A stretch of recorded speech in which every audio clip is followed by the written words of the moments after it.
You know that sinking feeling when the past knocks on your door? Imagine it arriving in a $5,000 suit, carrying a leather briefcase, and smiling like it owns the place because now it actually does. The first time Linda saw him, he was wearing a threadbare hoodie, his wrists in steel cuffs, eyes full of quiet fire. She'd called the police herself, convinced he was a con artist. The world had nodded in agreement back, then because who would doubt a white bank officer's instincts over the word of a young black man with no respectable address? Now, 8 years later, here he was, walking into the marble-floored lobby of Westside Financial Bank as her new regional director. The air inside the branch turned heavy the moment he crossed the threshold. Conversations faltered, keyboards went silent. His polished Oxford shoes clicked on the marble, each step echoing off the walls like a gavel striking judgment. Linda felt her throat tighten. She forced herself to stand, adjusting her blazer, trying to compose her face into something professional, something that didn't scream, "Oh my God, it's him."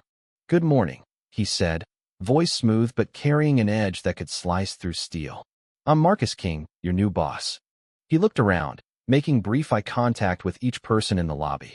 But when his gaze landed on Linda, it lingered just long enough for her knees to feel unsteady. 8 years ago, Marcus had walked into this very bank with a cashier's check for $25,000. It was his down payment for a property he'd been working toward for years, a little apartment complex on the south side. The deal was the cornerstone of his dream to start a community housing initiative for underprivileged families. Linda had been the loan officer on duty. She remembered every detail: his neatly stacked paperwork, the faint scent of laundry detergent on his clothes, the hopeful light in his eyes. But she also remembered the way she'd looked past all of it, zeroing in on the parts that didn't fit her mental picture of a legitimate investor. His skin color, his accent, the fact that his address was in a zip code known for trouble. She'd smiled, excused herself to verify the transaction, and called security. By the time the police arrived, Marcus had been confused, then angry, then silent. The officers didn't ask many questions, they just slapped on the cuffs and took him away. The check had been real. The money had been real. But by the time the truth came out, the property had been sold to someone else, and Marcus's reputation had been shredded in the local papers. Now, standing in the same lobby where his dreams had once been dismantled, Marcus exuded the kind of power that came from surviving a storm no one thought you could weather. His suit was charcoal with a subtle pinstripe, his tie a deep burgundy, a color that seemed almost deliberate, like a quiet proclamation of victory. He shook hands with the branch manager, then turned to the assembled staff. "I'm looking forward to working with all of you," he said. "And I believe in second chances." Linda felt the words hit her like a body blow. Second chances. Was that a promise or a warning? The rest of the morning passed in a blur. Linda sat at her desk, trying to focus on customer files, but her mind kept replaying the moment Marcus's eyes had met hers. The memory of that day 8 years ago clung to her like cigarette smoke, unwanted, persistent, and impossible to wash out. At noon, Marcus called an all-hands meeting in the conference room. The team shuffled in, taking seats around the long polished table. Linda sat near the end, hoping to be invisible. Marcus began by outlining his vision for the branch: greater community engagement, mentorship programs, partnerships with local nonprofits. His tone was inspiring, but there was an undercurrent, something personal, something charged. Then, almost casually, he said, "Before we move forward, I think it's important to acknowledge where we've been and what we've done." Linda's stomach twisted. Marcus's gaze swept the room again, and this time, when it reached her, it stayed. "Some of us," he continued, "have been judged unfairly in this very building. Some of us were written off before we ever had a chance to prove ourselves. And yet, here we are." The room was silent. Even the hum of the air conditioner seemed to pause. Linda's pulse pounded in her ears. Marcus smiled, cool, composed. "I don't hold grudges," he said. "But I don't forget, either." Linda sat there, her palms flat against the smooth surface of the conference table, nails digging faintly into the wood veneer. She wanted to look away from Marcus, but his eyes, sharp, dark, unwavering, held her like a vice. Around the table, a few employees shifted uncomfortably. Dana, the branch's newest teller, glanced between Marcus and Linda with open curiosity, her pen frozen midair. Peter, The assistant manager coughed into his fist, trying to diffuse the tension with a nervous laugh that didn't land. Marcus let the silence breathe, as if daring someone to speak. Then, in a voice softer but somehow more dangerous, he said, "When you've been branded as a criminal without cause, you learn to read rooms differently. You see fear where others see formality. You see prejudice dressed up as policy. And sometimes you see the faces of the people who put you there." Linda's throat tightened. Dana tilted her head slightly. "Sir, did something happen here before?" she asked, the innocence in her tone clashing with the loaded atmosphere. Marcus smiled without showing his teeth. "Oh, plenty has happened here. But that's not today's agenda." He clicked the remote, and the large screen at the end of the room lit up with a slide titled Community Reinvention Initiative. For the next 30 minutes, Marcus spoke with the charisma of a seasoned leader. He outlined projects, funding plans, outreach strategies, every word calculated, every example pointed.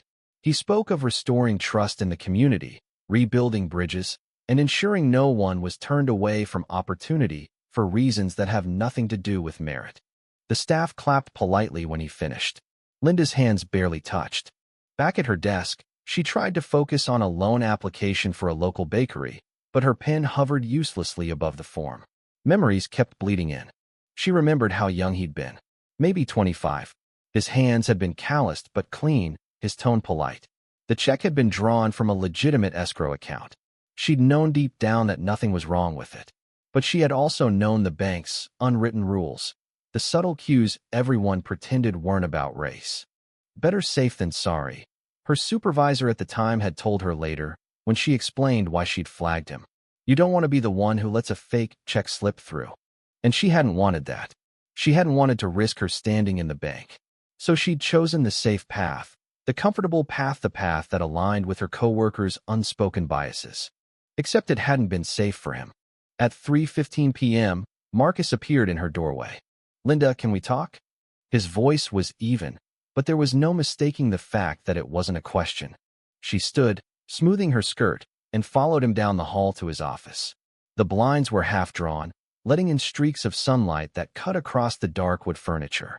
He gestured for her to sit. "You've been here a long time," he said, taking his own seat. 16 years, correct?" "Yes." Her voice sounded smaller than she intended. He leaned back, folding his hands. "That's impressive. Consistency, loyalty, qualities I value." "Thank you," she murmured, unsure where this was going. Marcus tilted his head, studying her. "Do you remember me?" Linda's heart thudded. "Yes." "Good," he said simply. "Because I remember you. I remember the way you smiled at me before you made the call. I remember the way you looked at me while I was being handcuffed. Like you already knew who I was, what I was." She opened her mouth, but nothing came out. "I lost the property because of that day," he continued. "I lost more than that. I lost credibility. People hear your name in the context of an arrest. Even if charges are dropped, they don't look at you the same way again. Do you understand?" Linda nodded, shame prickling at the back of her neck. "I do now." Marcus's eyes narrowed slightly. "Do you? Or do you just regret that I came back in a position to hold you accountable?" The question sliced clean through her. "Both," she admitted, voice low. He leaned forward, resting his elbows on the desk. "I'm not here to humiliate you, Linda. But I need you to know I am not the same man who walked in here 8 years ago. And I'm going to change the way this bank works, starting with the way it treats people who don't fit a neat little box." Linda swallowed hard. "I understand." "Do you?" he repeated, his tone still calm, but carrying the weight of a challenge. This time, she forced herself to meet his gaze. "Yes, I do." That night, Marcus stayed late at the branch, reviewing reports in the quiet hum of the empty building. He heard the cleaning crew downstairs, the faint buzz of the fluorescent lights overhead. He paused, rubbing his temples. Part of him wanted to let the past die in peace. But another part, the part that had spent months sleeping on a friend's couch after the arrest, wanted the people responsible to feel the discomfort he'd lived with. Still, revenge wasn't his goal. Transformation was. He remembered the conversation he'd had with his mentor, Samuel Briggs, a real estate developer who'd taken him under his wing after the incident. "Son," Briggs had said, "the sweetest victory is making them eat their assumptions. Show up better, stronger, untouchable. That's how you win." Marcus had taken it to heart. The next morning, The branch buzzed with tension. Word had spread quickly. No one knew the full story, but everyone knew something heavy hung between Marcus and Linda. During the weekly staff briefing, Marcus asked each team member to share one example of a time they'd seen bias affect a customer. The room went stiff. People shifted in their seats, glancing at each other. Finally, Dana spoke up. "Last month, I had a customer who, well, his clothes were worn and his hands were dirty. He was here to cash a paycheck. The teller next to me suggested extra verification, but I didn't. And it was fine. He was just a construction worker. I guess what I'm saying is appearances can be misleading." Marcus smiled slightly. "Exactly." Linda stayed quiet, her mind replaying the day she'd failed that exact test. Over the following weeks, Marcus began implementing changes. Training sessions on unconscious bias. A new protocol that required objective reasons for denying any transaction. Community events to rebuild trust with neighborhoods long overlooked by the bank. Linda attended every session, listening, taking notes, but also feeling an ache in her chest each time Marcus used examples that brushed close to their shared history. One Thursday, after a particularly raw workshop, she caught him in the hallway. "Marcus," she began, "I know I can't undo what happened, but if there's a way I can help what you're building." He stopped, turned, and studied her. "You want to help?" "Yes." "Then start by seeing people for who they are, not for what you've been told to expect." Every single time. One evening, the bank hosted a public forum for community members to air grievances and propose ideas. The room was full of retirees, small business owners, young parents, even teenagers curious about internships. Midway through, an older man in a worn ball cap stood up. 8 years ago, my nephew tried to buy a property. He had all the paperwork, all the money, and your bank called the cops on him. Said the check was fake. Ruined his deal. Ruined his name."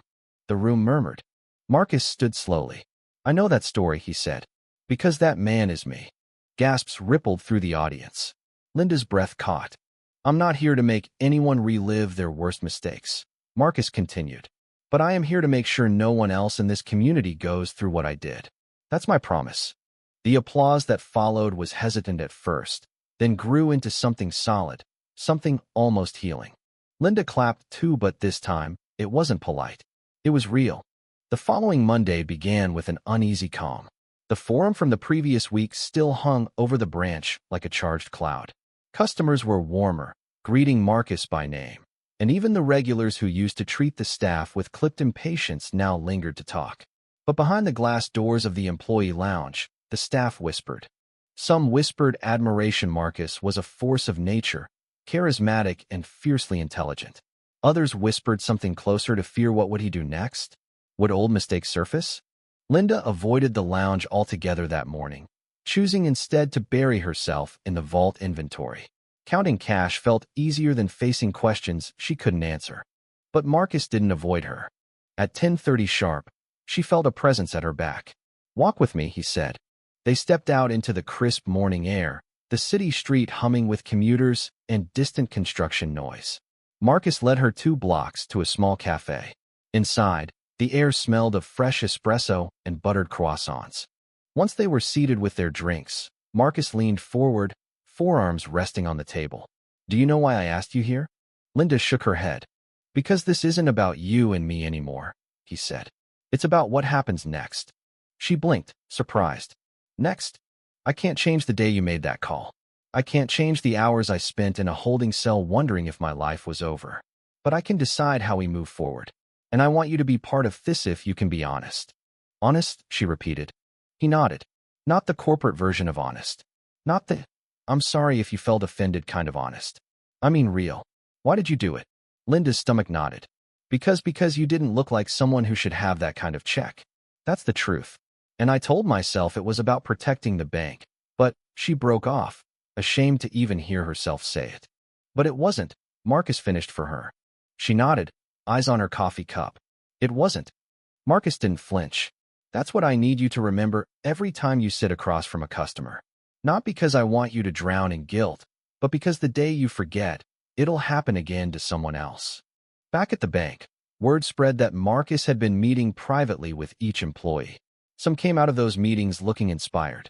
Others looked pale. Peter, the assistant manager, caught Linda by the copier. What's he doing? Building some kind of loyalty test? Linda shook her head. He's building something, but it's not about loyalty to him. It's loyalty to what's right. Peter gave her a skeptical look. Sounds like you drank the Kool-Aid. Maybe I did, she said. And for the first time, she didn't feel defensive saying it. 2 weeks later, the branch rolled out Marcus's first major policy change. Every suspicious transaction now required 2 staff members to agree before escalating to security or law enforcement. One person's bias would no longer be enough to derail someone's life. It was a simple policy on paper, but it made waves. Some saw it as unnecessary bureaucracy. Others, particularly customers from marginalized neighborhoods, saw it as a lifeline. One afternoon, a young Latina woman came in with a large cash deposit from her family's landscaping business. She wore work boots and a sweatshirt streaked with dirt. Under the old system, Linda might have hesitated.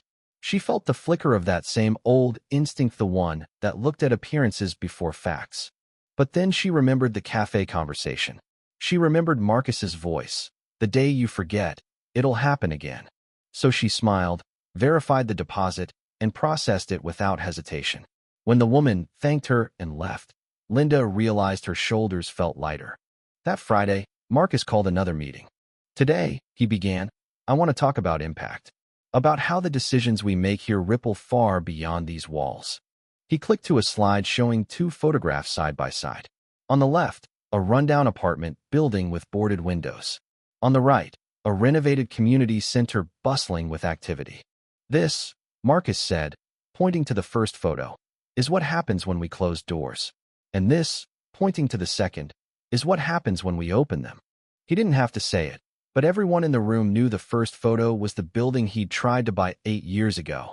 This bank, he continued, will not be a gatekeeper that locks out opportunity. We will be a partner in building it. The applause this time was stronger, more united. Later that evening, Linda lingered at her desk, going over a complex mortgage application. Marcus appeared in the doorway. Still here, he asked. Just finishing this up, she said. He stepped inside, leaning against the edge of her desk. You've been different lately. Different? He nodded. In a good way. Linda hesitated, then said, I think I finally understand what you're trying to do here, and I want to be part of it. A small smile tugged at his mouth. Good, because I'm not stopping, and I need people who aren't afraid to own their past. She met his gaze steadily. I'm not afraid anymore. The next month brought the real test. A middle-aged black man walked into the branch carrying a briefcase and wearing a faded polo shirt. He asked to open a business account and deposit a substantial cashier's check. The teller on duty new to the branch gave Marcus a nervous glance. Marcus raised an eyebrow, then turned to Linda. Why don't you handle this one? She approached the man with a smile, asked for his ID, verified the check against the issuing bank. Everything came back clean. She opened the account, processed the deposit, and handed him his receipt. As he left, Marcus caught her eye. She nodded. No words needed. By the end of the quarter, the branch had not only met but exceeded its community outreach goals. Customer satisfaction scores were up, particularly among minority-owned businesses. Corporate headquarters took notice. One afternoon, the regional VP visited unannounced. After sitting in on a staff meeting, she pulled Marcus aside. I don't know what you've done here, she said, but the numbers speak for themselves. Whatever it is, keep doing it. Marcus glanced across the room to where Linda was helping a customer. That's the plan, he said. The last customer of the day was a man in his 70s, wearing a neatly pressed suit and carrying a cane. He lingered at Marcus's desk after his transaction, studying him with a keen gaze. You're the new director? The man asked. That's right, Marcus said. I read about you, the man replied. What happened to you back then? It was wrong. Glad to see you're in a position to change it. Marcus inclined his head. That's the goal. As the man left, Linda caught Marcus watching him go, a thoughtful expression on his face. What? She asked. Just thinking, he said. Every person who walks in here carries a story. We can either add a chapter that helps or one that hurts. Linda smiled faintly. Then let's make sure we're the kind of place that helps. Marcus's answering smile was small but genuine. Exactly. From that day forward, their working relationship changed. It was no longer a silent tension laced with old guilt. It became something else, mutual respect built on truth, however uncomfortable. And while the ghost of that day 8 years ago would never fully disappear, it no longer haunted the building. Instead, it served as a quiet reminder of how far they had come and how far they still had to go. Spring arrived with a sudden burst of green. The sycamores along West Side Avenue unfurled fresh leaves, and the bank's glass facade reflected the blue sky like polished steel. Inside, the atmosphere had shifted lighter, warmer. Customers smiled more. The staff no longer froze when Marcus entered the room. But Marcus knew the real test of change wasn't in the good days. It was in how people behaved when things went wrong. That test came one Thursday morning. A young black college student named Aaron stepped up to the teller line, holding a personal check for $500 payment from a summer research fellowship. He wore a faded hoodie, jeans, and sneakers that had seen better days. His backpack was frayed at the seams. The teller, Melissa, new and still adjusting to the bank's pace, hesitated. "That's a large amount," she said. Aaron nodded, smiling nervously. "Yeah, it's my stipend for the summer." Melissa glanced toward the security desk. Her hand hovered near the Verify button on her keyboard. From across the lobby, Marcus caught the movement. "Melissa," he called, his voice calm but carrying. "Could you bring that over to me?" She hesitated, then walked the check to him. Marcus looked it over. Everything about it was clean: the issuing institution, the account number, the watermark. He handed it back. "Process it." Melissa bit her lip. "Are you sure?" "I'm sure," Marcus said evenly. "And I'd like you to watch what happens next." She did as instructed. Aaron left the bank 20 minutes later with a deposit receipt and a relieved smile. When the door closed behind him, Marcus turned to Melissa. "If you had flagged that check without reason, what do you think it would have told him about this bank?" Melissa swallowed hard. "That we didn't trust him?" "Exactly," Marcus said. "Trust has to start somewhere. And in this branch, it starts with us." Linda watched the exchange from her desk. She remembered all too vividly what it felt like to be in Melissa's position, one click away from setting off a chain of harm you couldn't undo. Later that afternoon, she found Marcus in his office. "You handled that well," she said. He looked up from his laptop. "So did you, when you stayed out of it. I saw you watching." She smiled faintly. "Old instincts still whisper sometimes. But now I know they're wrong." Marcus studied her for a moment. "That's growth, Linda. Not everyone gets there." A week later, corporate headquarters sent word. Marcus's branch had been selected for the company's annual Excellence in Service Award. The ceremony would be held downtown, with senior leadership, media, and community representatives in attendance. When Marcus announced the news at the next staff meeting, the room erupted in applause. Dana hooped. Peter grinned despite himself. Even Melissa looked proud. Linda clapped, too, but a strange knot tightened in her chest. She knew what Marcus had built here. She also knew it had been forged, in part, from the wreckage of her own actions. The night of the ceremony, the ballroom glittered with chandeliers and polished silver. Waiters in crisp black uniforms wove between round tables draped in white linen. A banner across the stage read, "Celebrating Excellence in Service." When it was their turn to accept the award, Marcus led the team up to the stage. The regional VP handed him the plaque and shook his hand. Cameras flashed. Marcus stepped to the microphone. "This award isn't just for me," he began. "It's for a team that chose to change not because it was easy, but because it was necessary." He spoke about rebuilding trust, about recognizing bias and replacing it with fairness, about how every transaction was a chance to make someone's day better instead of worse. Then his voice shifted, lower, steadier. 8 years ago, I stood in one of our branches as a customer. I was treated as a criminal. That day nearly ended my career before it began.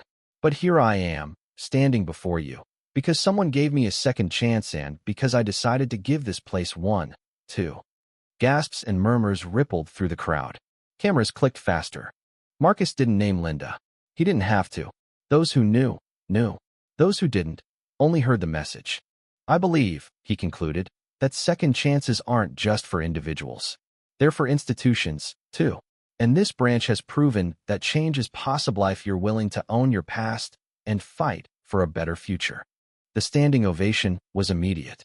After the ceremony, in the quieter hum of the lobby, Linda approached him. "You didn't have to tell that story," she said softly. Marcus looked at her. "I did.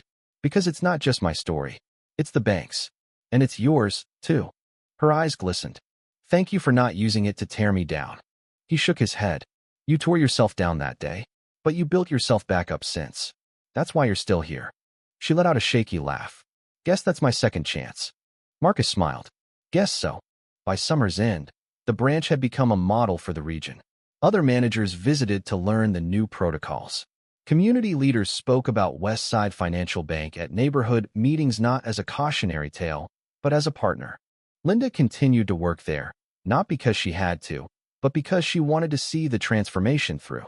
One Friday afternoon, as the last customer left, Marcus walked past her desk. Heading out. In a minute, she said. He nodded toward the door. Come on, let's walk. They stepped into the warm evening air. The city smelled of food trucks and summer rain. You know, Marcus said, when I walked back into that branch 8 years later, I wasn't sure if I wanted to change it or burn it down. Linda glanced at him. What made you choose change? He shrugged. Burning it down would have been easy. Changing it meant I could build something that would last longer than me. They walked in companionable silence for a while. You succeeded, Linda said finally. Marcus gave a small smile. We succeeded. In the years that followed, the branch's story was told at training seminars and corporate retreats. The policies Marcus had implemented spread company-wide.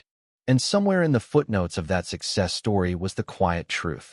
Change had started with one moment of failure, owned and transformed into something greater. Neither Marcus nor Linda forgot that, and neither wanted to, because forgetting meant it could happen again, and they had both vowed silently, fiercely that it never would. Thank you for listening. If you find it interesting, please like and subscribe to follow the next stories.